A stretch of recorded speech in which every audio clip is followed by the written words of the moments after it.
కొయ్యడి జ్యోతి శ్రీనివాస్.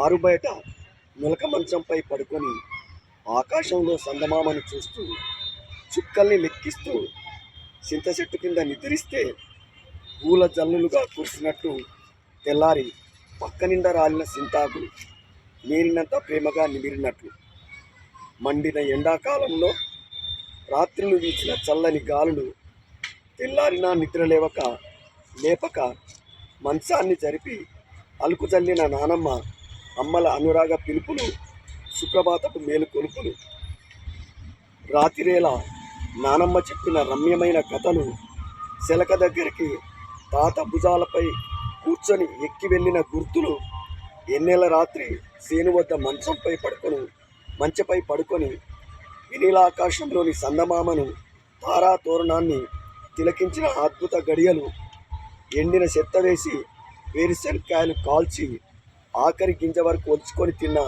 ఆ అపురూప క్షణాలు అలా అలా మనసు పొరల్లో దాగున్నాయి.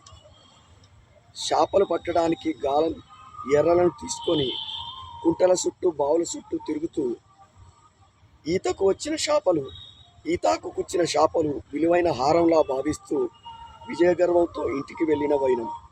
మండుటెండల్లోనూ ఆడిన తీరైన ఆటలు, మధ్యాహ్నం వేళ బావుల్లో సాగే ఈతలు.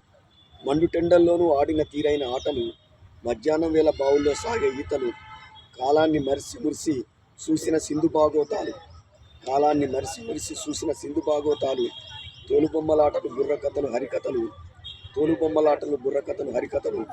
ఆ రోజులెంత మధురం ఆనందాల బృందావనం.